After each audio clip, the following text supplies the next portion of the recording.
Space is big, really big. You just won't believe how vastly, hugely, mind-bogglingly big it is. But as big as the universe is, that's just peanuts compared to the multiverse.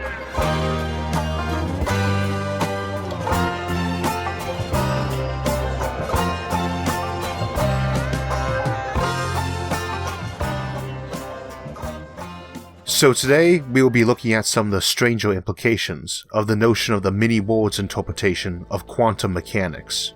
And when it comes to strange, mind-bending, or ludicrous perspectives on reality, not many people could beat Douglas Adams, the late great author of The Hitchhiker's Guide to the Galaxy. This is not an episode about him or that series, but it is dedicated to him, and indeed he's probably the person most directly responsible for my own perspective on this subject. And since this episode was set to come out on the anniversary of his untimely death, it seemed fitting to give him a tribute. I'm going to take for given that most of my audience is already quite familiar with his work, and if not, I cannot suggest strongly enough that you become so. I would recommend beginning with the original BBC radio production of The Hitchhiker's Guide to the Galaxy, which he later adapted into the book series. Those of you already familiar with that show doubtless recognized our intro music today, the Eagles' Journey of the Sorcerer, which served as the intro and outro music for that show. It also happens to be my own first exposure to audiobooks and fiction. I read tons as a kid, but it was all non-fiction to that point, and that radio show, along with the book adaptations he narrated himself, are what got me reading fiction, since there weren't many audiobooks at the time, so you often could only find one or two audiobooks by an author and had to read their other novels. I didn't know it at the time, but I'd already been exposed heavily to him from his time as a writer on Doctor Who, during the Fourth Doctor era. I suspect Adams rather enjoyed alternate realities and time travel as story options, since they give you a virtually unlimited supply of strange new places to visit, and he certainly took his audience to visit many of those worlds before he left us.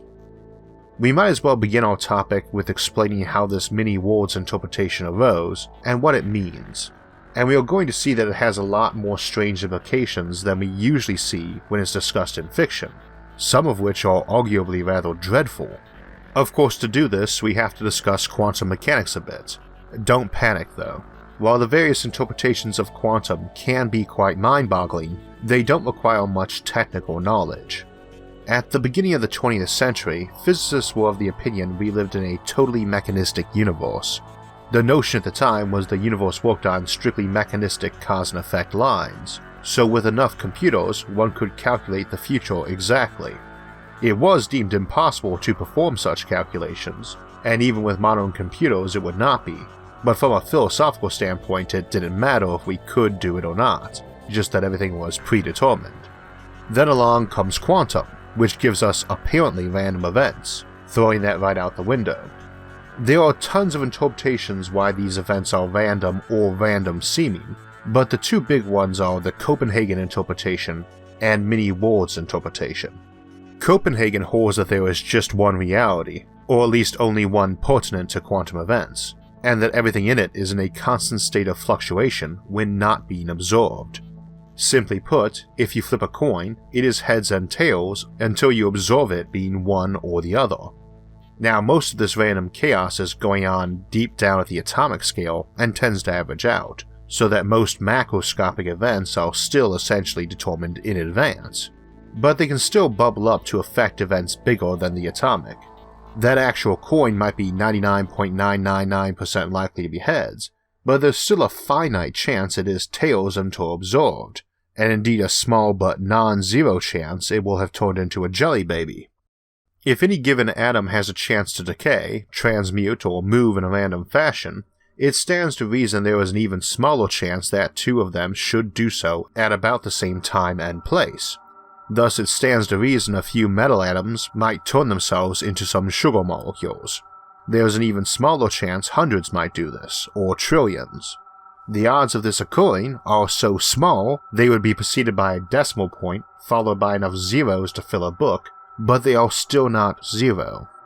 Now mini-worlds, and most quantum interpretations, hold to the same assumption that these freakish improbabilities and random events can occur. Mini-worlds, however, posits that there are many different worlds, one for each scenario to have played out. People oversimplify this though in terms of scale. They think, there's a world where I skipped lunch today, and one where I did not, one where I became president or did not, that sort of thing. This is not sufficient, and does not fully cover the options. These types of alternate realities always terribly ignore the butterfly effect, which has nothing to do with quantum beyond ensuring that any quantum events that percolates up to the macroscopic scale will alter future history.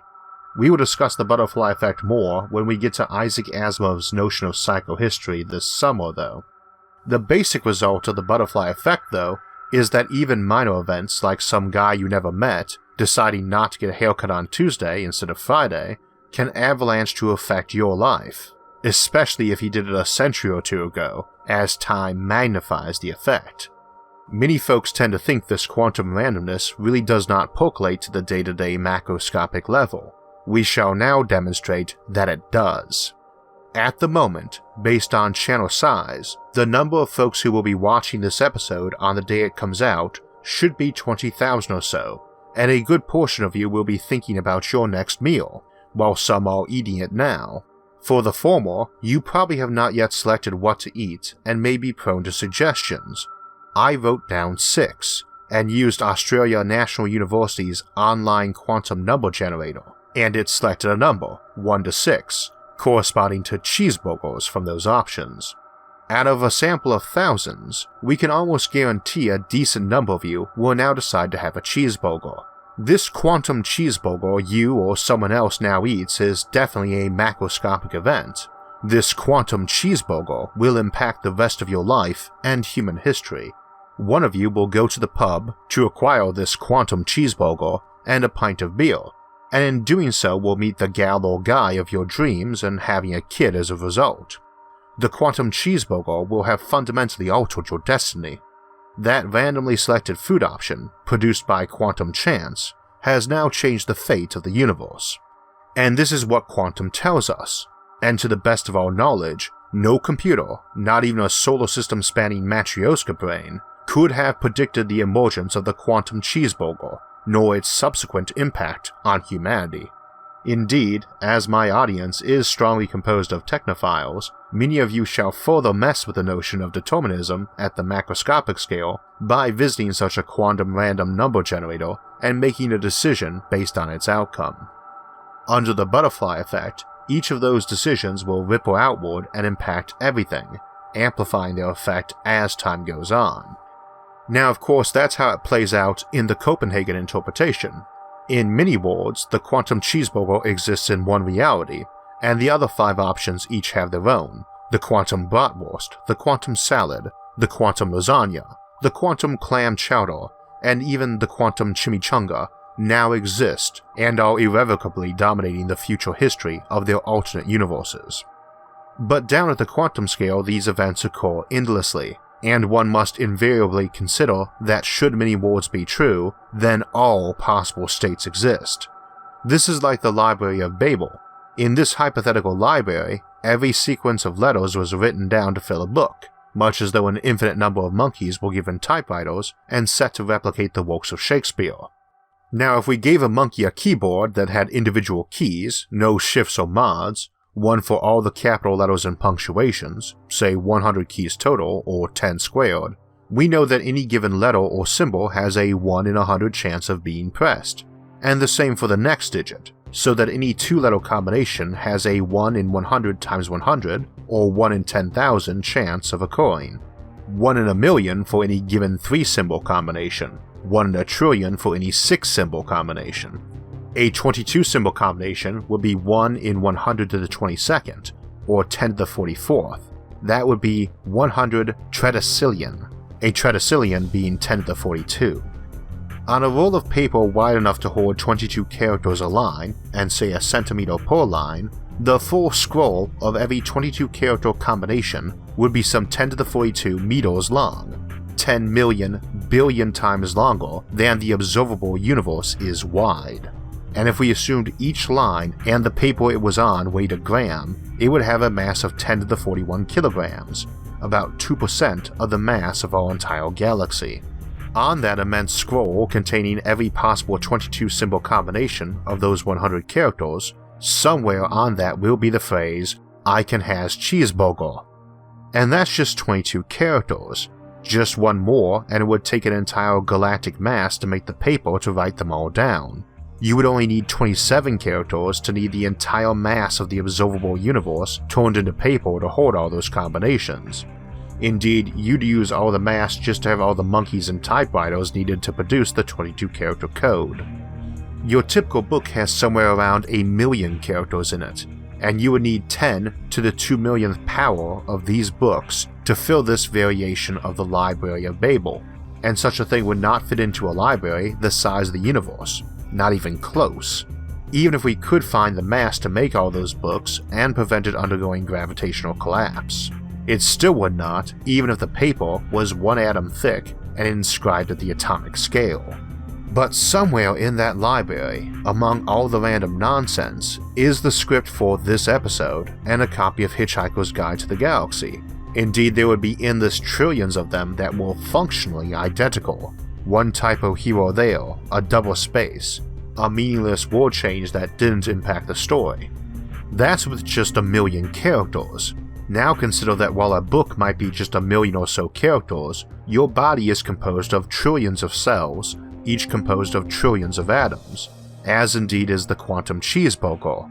In a large enough universe, if every particle is arranged randomly, somewhere in that massive spread of material is an identical copy of you, down to every memory you have, along with many more that are functionally identical. And some will be hoarding cheeseburgers, and even ones with bacon on them, which is always better.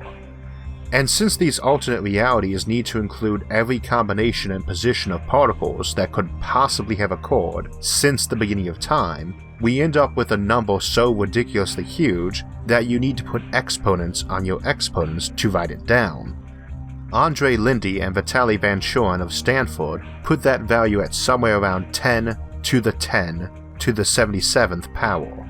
That is a number so big that if each of them had their own unique identifier code, a hard drive just containing all those addresses only would massively exceed the size of the universe. We would say that any scenario that is possible, no matter how improbable, has to be going on somewhere. But at this scale, for all practical purposes, the impossible will seem to occur. Not only is there a universe right now where you flicked on your light switch and a random chunk of furniture in your house turned into a bunch of gold ingots, totally coincidentally, but there is one that when you flipped it off and on again, another piece of furniture did so too. And on, so that even when scientists came by and repeated the process 1,000 times, it worked each time. Totally coincidentally, in virtually every other universe it did not, but in one, indeed in a near countless number of them, it did work. So everyone in those universes thinks somehow this impossible light switch makes gold, even the most ardent skeptic. In many worlds, there will be ones where the physical laws will seem different, even if they are not. We have no idea if many worlds is the correct interpretation. Indeed, we tend to think it is probably impossible to prove or disprove any of the major interpretations. But of course it is a very popular one with science fiction authors. They like to have it so folks can travel between these universes too. I used to use as an example the old 90s TV show Sliders for this, but most of you will be more familiar with the portal gun from Rick and Morty, which is honestly a much better show too. Now we have no idea how you would go about doing this, and personally I think it is impossible, but at the same time totally possible, and the same for time travel. Let me give you an example. Some mad scientist with a doctorate in quantum physics creates a box he believes will take him to any time or reality. He doesn't know it, but what it actually does is vaporize him. He knows about that part, but thinks it just randomizes all his particles, and his pattern is imposed on some random matter in a different time or universe. This doctor gets in the machine and vaporizes himself. No transport actually happens. Yet at the same time, so to speak, at some time and place in the multiverse, random quantum chances assemble that box and out steps a clone of the doctor, or one close enough to make no difference, down to the memories. Indeed, there would be one where those false memories include having done this hundreds of times with dozens of companions over the centuries. It doesn't matter that this process is impossible. He thinks it works, and indeed it may be argued that it does. People argue all the time about continuity of consciousness when it comes to sci-fi transporters that rip you apart and reassemble you elsewhere from other matter, or that if we took the exact image of you and beamed that information to a super 3D printer light years away where it reassembled you, or close enough to make no difference, that what arrived is indeed you. If you suddenly wake up on a distant Earth-like planet far away in space and time, remembering this life, even if those memories are fake, just random quantum assembled data, is that still you? If that copy was further away in space than light could have reached, is that faster than light travel? To the people of Zaphod 2 in the universe 8675309, who have a warp drive that totally does not actually work, but coincidentally their ships keep assembling from random matter at the expected destination and time, it's going to be a hard sell to convince them it doesn't work. On this channel we discuss the Fermi paradox a lot, the question of where all the aliens are, and one of the thought streams we follow on this is the Dyson dilemma, which essentially argues that the very presence of the night sky with visible stars in it indicates very strongly that there are no other technological civilizations within a billion or so light years of us.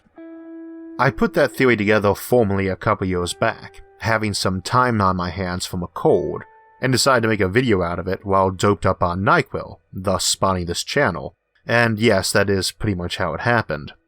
When I did, I set a number of conditions on the idea that had to be true for it to be right.